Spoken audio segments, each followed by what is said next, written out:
Hai teman-teman, saya Fernanda dari Universitas Sabar Asia. Di sini saya mau menjelaskan materi mengenai isu-isu internasional dalam akuntansi manajemen.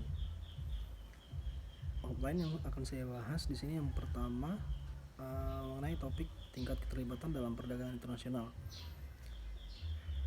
Dalam tingkat keterlibatan dalam perdagangan internasional ada ekspor impor, ada anak perusahaan yang dimiliki penuh, ada joint venture.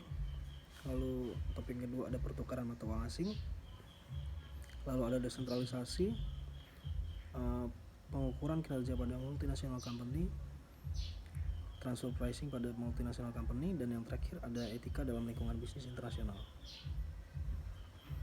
Pembahasan yang pertama ada topik tingkat keterlibatan dalam perdagangan internasional. Perusahaan multinasional atau multinational company adalah perusahaan yang beroperasi di berbagai negara, di mana tingkat keberhasilan dan pertumbuhannya dipengaruhi oleh lebih dari satu negara.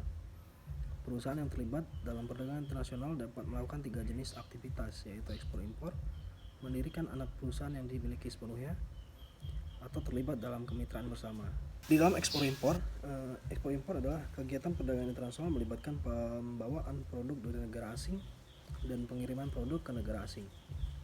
Proses ini kompleks dan dengan berbagai peraturan dan tarif yang berbeda antar negara. Memahami peraturan dan kebiasaan penting bagi perusahaan. Zona perdagangan asing memberikan keuntungan seperti penundaan pembayaran biaya masuk dan penghematan biaya perdagangan. Di sini peran akuntan manajemen harus mempertimbangkan biaya impor dan menganalisis manfaat beroperasi di zona perdagangan asing. Lalu ada anak perusahaan yang dimiliki sendiri. Strategi di mana perusahaan membeli perusahaan yang sudah beroperasi di luar negeri dan menjadikannya anak perusahaan yang sepenuhnya dimiliki. Keuntungannya adalah adanya fasilitas produksi dan distribusi yang sudah mapan. Strategi ini mahal dan tidak menjamin kesuksesan instan. Perusahaan juga dapat mendirikan anak perusahaan atau kantor cabang di negara lain sesuai dengan hukum setempat. Lalu joint venture. Joint venture adalah bentuk kemitraan di mana beberapa investor bergabung untuk memiliki dan mengoperasikan perusahaan secara bersama-sama. Tujuannya adalah mencapai keuntungan dan keberhasilan di pasar tertentu. Keuntungannya itu bisa berbagi risiko dan beban investasi, memanfaatkan pengetahuan dan koneksi mitra lokal, serta memperluas akses ke pasar yang sulit dijangkau secara mandiri. Tantangannya adalah pembagian keuntungan dan kendala dalam pengambilan keputusan bersama. Akuntan manajemen harus mempertimbangkan biaya dan manfaat outsourcing, termasuk ketentuan pajak, tingkat pendidikan, dan ketersediaan infrastruktur yang mempengaruhi keputusan perusahaan.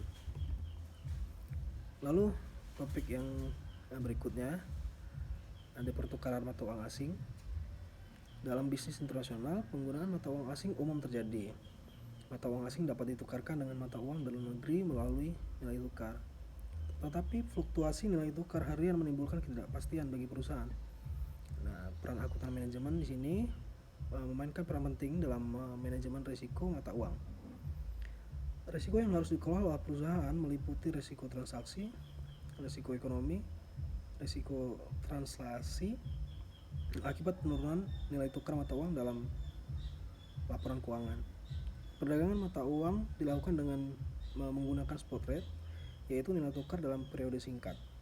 Apresiasi terjadi ketika mata uang suatu negara menguat terhadap mata uang negara lain, sedangkan depresiasi terjadi ketika mata uang melemah. Apresiasi akan menghasilkan keuntungan nilai tukar, sedangkan depresiasi akan menyebabkan kerugian nilai tukar. Nah, di dalam pertukaran mata uang asing biasanya untuk melindungi nilai ada hedging, yaitu cara melindungi pertukaran mata uang asing dari potensi keuntungan atau kerugian. Forward exchange contract adalah bentuk hedge di mana pembeli sepakat untuk menukarkan mata uang pada nilai tukar tertentu di masa depan. Hedging juga membantu mengelola risiko ekonomi dan mempertimbangkan dampak fluktuasi nilai tukar terhadap daya saing perusahaan.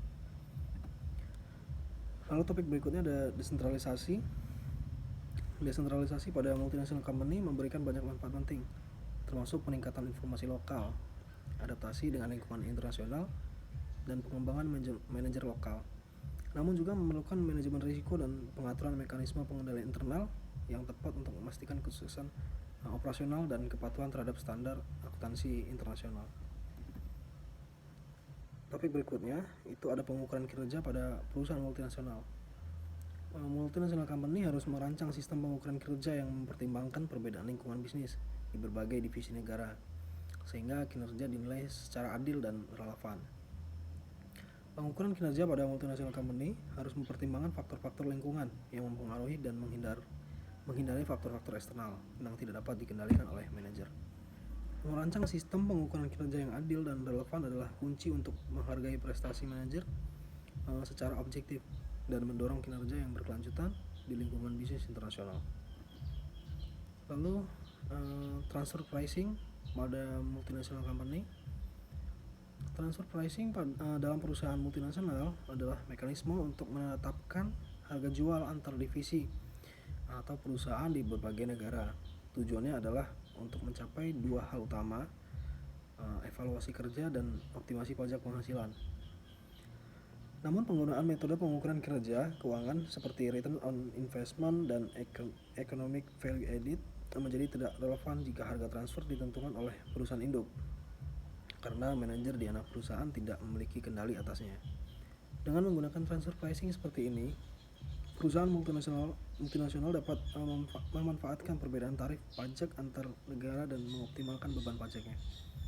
Namun perusahaan harus berhati-hati dan mematuhi aturan perpajakan yang berlaku di masing-masing negara untuk menghindari masalah hukum dan konflik dengan pihak berwenang. Yang terakhir, ada etika dalam lingkungan bisnis internasional.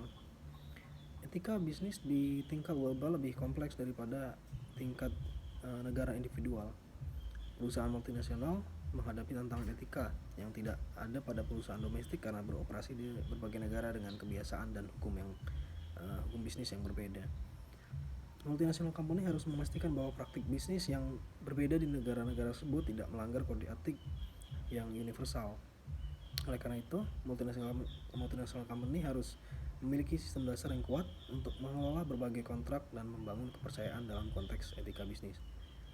Di era globalisasi ini, kesadaran dan keterampilan dalam menghadapi perbedaan budaya dan nilai-nilai sosial sangat penting.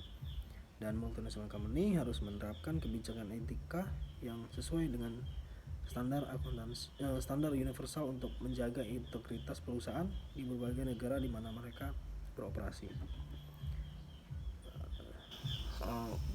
Akuntan manajemen internasional menghadapi berbagai isu dan tantangan yang harus diatasi untuk meningkatkan efektivitas pengambilan keputusan dan kinerja perusahaan global.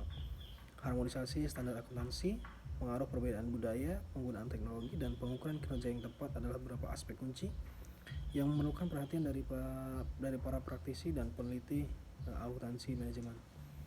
Dalam menghadapi isu-isu ini, kolaborasi internasional dan pengembangan kerangka kerja yang adaptif menjadi kunci untuk mengatasi permasalahan dalam akuntansi manajemen di era globalisasi ini. Sekian teman-teman pemaparan materi dari saya, semoga bermanfaat ya.